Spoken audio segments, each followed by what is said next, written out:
My name is Mia Yates, and I'm 23 years old. I work from home. I have an older brother who is 28 and is engaged to a woman named Natalie, who is 26.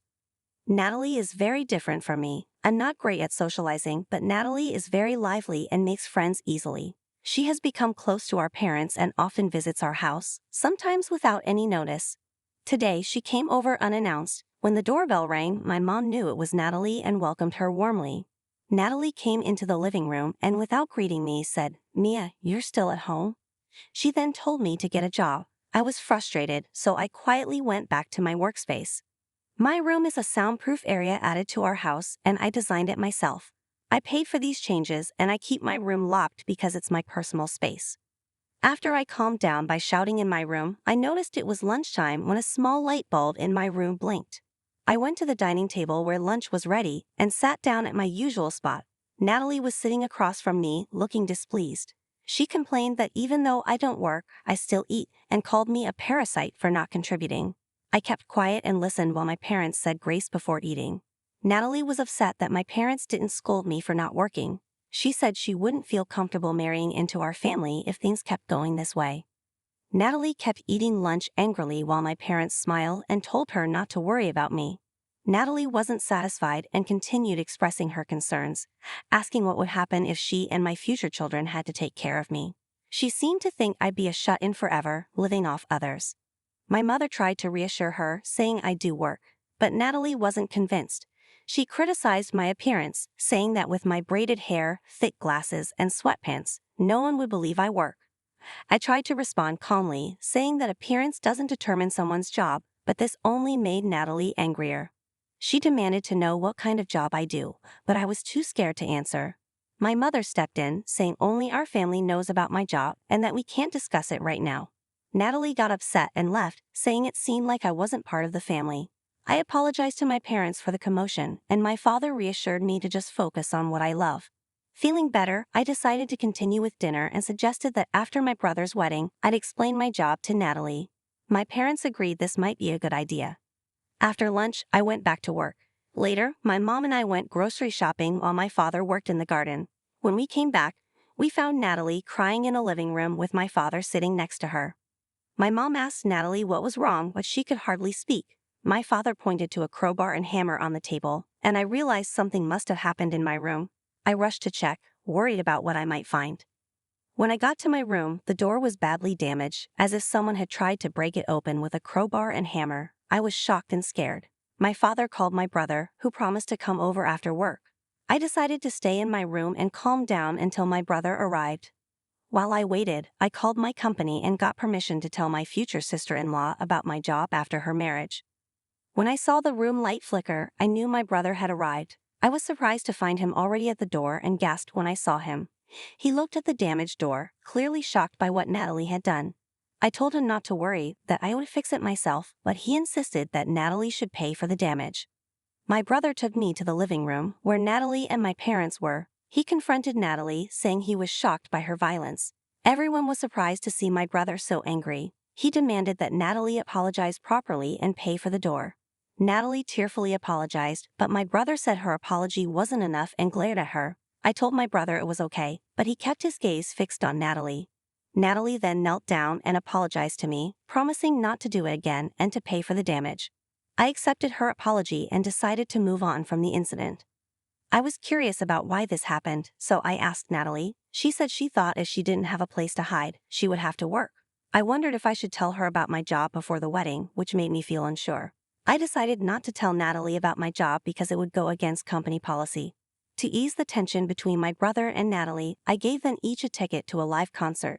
Natalie was thrilled and excited when she saw the tickets, especially since they were for a popular band. My brother was also happy and asked if I was sure about giving them the tickets. I told him they were a peace offering. Seeing them so happy made me feel good too.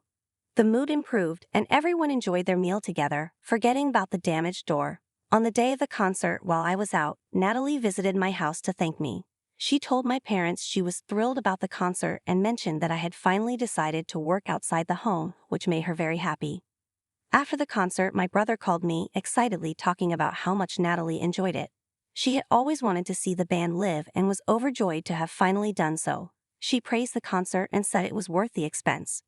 My brother mentioned that the soundproof door we pay for cost $7,000, which surprised him. I explained that because it was a special soundproof room, all the materials were expensive. Natalie acknowledged the high cost but felt the concert was worth it. Although I felt good about giving them the tickets, Natalie still didn't understand my work-from-home job and thought I started working outside after the concert. She began calling and visiting daily, urging me to get a job, but I hoped to endure it. Leading up to the wedding, things got worse with Natalie. Even though I tried to avoid her, she kept calling me to nag about getting a job. She didn't want a jobless person in the family. To distract her, I gave her some merchandise, like mascots and file cases, that I had from my old company. At first, she was pleased with the items, especially the ones from her favorite band. But then she started asking why I had so much of their merchandise. I told her a friend who worked with the band gave them to me. She seemed happy and asked for more tickets in the future. However, Natalie started to demand more merchandise and wanted to come into my room, which made me worried she might damage the door again. I had to warn her firmly that if she broke the door again, she would have to pay for the repairs, not me. Her face went pale, and I wondered if she was really considering it. I hoped the wedding would be over soon so I could be free of this stress. Until the wedding day, Natalie never stopped visiting or calling. I lost count of how many times I yelled enough in my room. I tried talking to my brother about it, but he was resigned and said he had told Natalie many times that I was working, but she didn't listen. I thought to myself that my brother should be more forceful, like when Natalie broke the door, but he was too busy finishing work for the wedding and the honeymoon. I felt like I couldn't rely on him to help with the situation. So I decided to give up trying to avoid Natalie. The day before the wedding, both our families spent the day together, looking at old photos and reminiscing. It was nice to have everyone together after a long time. I mentioned that after my brother got married, it would just be the three of us, my parents and me. My brother said he'd still visit us, which made me happy. In the calm of the evening, my brother's phone rang. It was Natalie, who wanted to speak with me. She asked me to find out what a major announcement from the band AIM was about, as they were making an important announcement the next day. I didn't want to be disturbed during this special time, so I told her I didn't know and hung up. My brother also turned off his phone. Our father reminded us to go to bed early since we needed to get up early for the wedding. My brother thanked our parents and promised to be happy with Natalie. We ended the night with laughter. On the wedding day, I told my family I'd be a little late and they went ahead to the venue. When I arrived and went to the waiting room to congratulate Natalie, she was already dressed as the bride. But instead of a warm greeting, she turned to me and said, "I needed to talk to you yesterday. Why didn't you get a job? I don't want people thinking you're part of the family." I tried to explain, but she got close to my face and insisted I leave if she told me to. She shut the door firmly behind me, leaving me feeling dejected. I went to a separate room set aside for me. There, professionals did my makeup and hair, and I changed into the cocktail dress I had bought for my brother's wedding, even though I wasn't going to be there. While getting ready, I called my parents and explained why I couldn't attend the ceremony. I reassured them that I still wanted to celebrate. When the wedding began, I watched it on a monitor at the venue. There was a moment when my brother looked for me and I almost cried, but I reminded myself it was a day for celebration and kept watching. After the ceremony, the female MC announced a special celebration video for the newlyweds. The room darkened and the video started playing. The crowd erupted in cheers when they saw AIM, a singer Natalie loved, on the screen. In the video, AIM, who is me, congratulated my brother and Natalie on their marriage. I explained that although I couldn't attend due to urgent matters, I was actually AIM and that my real name, Mia, spelled backward, is AIM. I shared a simple message and said it was okay to pretend I wasn't part of their family, but I wished them happiness. When the lights came back on, Natalie was shocked and pale. After my message, I left the venue with the hair and makeup artists and other staff. Later, my brother called and told me that Natalie had been running around the venue looking for me. When she realized I had already left, she broke down crying. Now, people are talking about her as the bride who's not considered family by AIM, and my message has gone viral on social media. Natalie regrets her actions and is too embarrassed to go out in her neighborhood.